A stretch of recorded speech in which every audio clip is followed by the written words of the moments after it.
Today I'm reacting to photography horror stories. This is gonna be fun. I mean, as a photographer, you kind of like, if you know, you know. If you were never offered exposure in exchange for an entire 10-hour wedding photo shoot, are you even a photographer? Before we get started, today's video is sponsored by Squarespace. I got my microphone here. You guys, I really feel like I'm doing the most with this microphone, but it is fun. Why do I feel like I'm going on world tour right now? Like, and I will get paid for this event that I'm shooting, and my lens won't get cracked on the floor. Has anyone cracked their lens before? I've seen that happen. Yeah, my soul left my body. For the other person, it wasn't even my lens, but I felt sad for them. Let's get to the first one so we can all cry together. In a good way. Like we can support each other, but also cry at the same time. So that's healthy, right? Yeah, it is. I'm not a therapist, but it seems healthy. Someone writes, okay, let's share our photography nightmares. Just the start of this, I'm like, yeah, that's a great idea. Travel to Los Angeles. Just reading the first sentence that you travel to Los Angeles, I already know. Nothing good can come from traveling to Los Angeles for photography. I love LA, but not like that. Hello, darkness, my old friend. Type of vibe. That's what I get from that. From just the first sentence. So they traveled to Los Angeles for an assignment in which I had to photograph an artist for an editorial. Bring everything I can think of that I need: camera lenses, tripod, flash, batteries, etc. Leave for Los Angeles like a boss and excited for my first assignment as a staff photographer. 2 hours later, there I am standing in the artist's studio preparing for my photo shoot. The artist's time is very limited and we only have an hour to work together. Everything is ready. Artist set up for photos. Take first snapshot. No memory card. What? Here I am thinking like the artist is going to show up 5 hours late. Doesn't even, oh, I forgot it was on Wednesday. I confused that with Saturday. That's happened before to me. But I guess they just forgot the memory card. Not having a memory card, I'm sure it's happened to all of us. That really sucks. But I feel like in this situation, because it seems like it was a big production, they could just go to a shop and get a memory card. So I feel like you can manage with this one. A memory card, I think it's doable. But if it was a battery, I would literally cry because it's over. It's like, who's gonna have that specific battery for this obscure camera that no one's gonna spend $4,000 on? That's what I mean to say. I'm gonna blame the city of Los Angeles for that one. I'm like, the whole city's responsible. It's like anytime you do photography in LA, it's truly a toss-up. Spent ages preparing my gear for a once-in-a-while shoot Eclipse the night before so I could get some extra sleep. I picked up my bag, jumped in the car, drove 2 hours to a beautiful spot, opened my bag, no lenses. Housemate had decided to borrow them. Well, I hope that was his last day sleeping there. That's why you don't live with other photographers. That sucks. Like, the fact that this person went and took your lenses without even telling you, at least ask. And did they take all of your lenses? Because it seems like it was plural, no lenses. So he took all of them. What is he doing that he needs all your lenses? He sees like 20 different lenses. He's like, I need all of these. Yes. This telephoto lens and the 24 millimeter and the fisheye, I'm gonna need all of these at one time. It's not like a model, you can just tell her, hey, let's do this tomorrow. It's a literal eclipse, okay? It's not like an agency's gonna be like, okay, yeah, we're gonna have that come back tomorrow, same time. Some people were saying there's no way I wouldn't have noticed because my bag would have been way too light, because lenses usually weigh a ton, depending on what lenses you have. So I think that is true. Like, if you are packing up your camera gear and it's too lightweight and you feel good about yourself, that's when you know. Red flag. If you don't have arthritis, red flag. If your back is not in pain, red flag. He responds to people's comments. He's like, we didn't talk for a while. Let's put it that way. He's describing him and his roommate. To make matters worse, it was for images of his bloody cat. Imagine that he drove 2 hours to take pictures of an eclipse and his roommate's like, I needed this to show off my cat's beans. But I love cats. So am I going to hate on the cat photography? I'm not.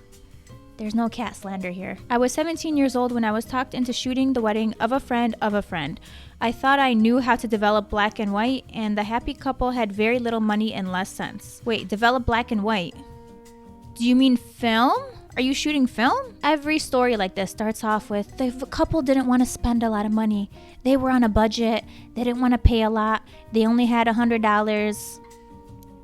They offered me a water bottle. these stories never start out good. Weddings are very chaotic, and I would not recommend taking them unless you have experience. The wedding went as well as any shoot could run by a clueless beginner using a secondhand Yashica SLR and a borrowed twin lens roll film camera lit with a bulb flash gun. He's using film. He's using film for this. They call themselves a clueless beginner. I don't know if I'd be confident in my wedding photographer describing themselves as such. The disaster came in my garage darkroom when I learned the hard way to take my time and check everything twice. I was used to developing 35mm film and forgot that while my tank took 120 film, it also required twice as much developer. All the shots on the 120 lost half of their images. Did it not develop properly? Fortunately, I had made a point to shoot almost everything with both cameras and only one shot. The full wedding party was a total loss. No. Because that's one shot people are definitely expecting after their wedding. They want a photo with the wedding party in its entirety. Just shot a day's worth of photos after accidentally and unknowingly resetting my camera's image quality settings to medium quality JPEGs. I'm hurting inside for you. Do you know how many times this has happened to me? Where it's not like I'll just switch it for some reason on like a low quality JPEG. Maybe I'm just fiddling around with the settings, and then I do it like the next day. I do an actual photo shoot and I forget to change the settings, and I'm midway into the photo shoot and I'm like, oh god damn it, I shot JPEG. And it's not even like full size JPEG. It's like the not lowest quality, but the smallest JPEG possible. And then I have to kind of look at the model and be like, just give me a second. The only thing I can say here is at least it wasn't a wedding. Like anytime you mess up on something, just say to yourself, at least this wasn't a wedding. And that's how you get over anything. After driving for about an hour to a remote location for a time-sensitive shot, nightly Amtrak, and setting up, I discovered my camera had turned itself on and drained the batteries. The camera, it was sabotaging the photo shoot. It's that you can't even trust your own DSLR anymore. It's like everyone's a suspect here. Like, who turned this on? Did you do this to yourself? Sometimes the person you thought you could trust is the one that ends up betraying you. I'm talking about camera stuff, you guys. It's not about not personal at all. But if you're watching this, you know who you are. Not joking. Let's go to the next one. My battery was on about half. No. You need to charge that. Just reading the first sentence, I'm like, plug it in, sis. If it's not at 99%, did you even charge it? No. The answer is no. I arrived to a shoot only to find 12 women to shoot, all with about 3 different outfits. Oh no. After about 5 hours of continuous shooting, the battery gave out. I was a 2-hour drive from home. I still need to go back and do the rest of the shoot. Sigh. In my defense, though, all the women took forever to get ready for their photos, so I spent a lot of time wasted standing around. But at the same time, you gotta get that charger. You never wanna have just one battery. Never. If you have one battery, you have 0 batteries. You don't have a battery. I don't care how little you think you're gonna be shooting, you need 2 batteries minimum. Okay, even if you don't even think you're gonna be shooting a lot. And, just because the client takes a long time, it doesn't, you always want to be prepared for anything that happens. Love how they're like, in my defense though, the woman took forever to get ready. But at the same time, you knew what you were going into, Even my batteries will be full charge. I'll still charge them anyways. I'm like, we need to charge this even more.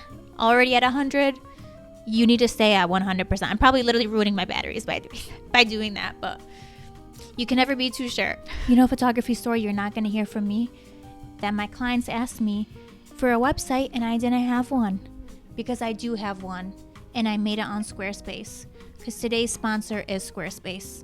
I have been asked so many times for my website by prospective clients, so it definitely is important to have a website. And Squarespace is perfect for this because they have an all-in-one platform. It's easy to use. They have designer templates that you can pick and choose from to help build your business and brand online. Whether you're a photographer, you're just a creative person, or you're simply someone who just wants to create something online, have a website for whatever it is, for your cat, if you bake cookies, whatever it is, you can have a website for it. And again, the number one thing for me is that it's easy to use. And if you do run into any issues, there's 24-hour customer support. There's always someone there to help you. So that's what I like. It's easily accessible. It's not intimidating.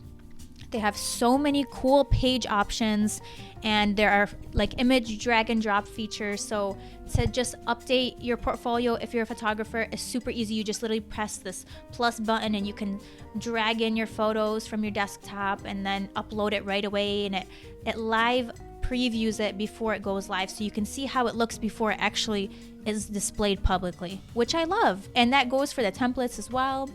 I just like the fact that it's so easy to use. I don't have to dread updating my website. Check out squarespace.com for a free trial. And when you're ready to launch, go to squarespace.com/Jessica. Use my code Jessica for 10% off your first purchase of a website or a domain. Information will be in the description. Again, that's one horror story that you're gonna avoid, not having a website. That wraps up the photography horror stories. There were quite a few more, but I didn't want to make this video like 20 minutes long. So maybe I'll make a part 2. Let me know in the comments. Would you like to see more? Leave your thoughts. And if you have a photography horror story, first of all, I'm sorry. Like, damn, that sucks. But join the club, because I have like so many. I could write a whole memoir at this point of what I've been through.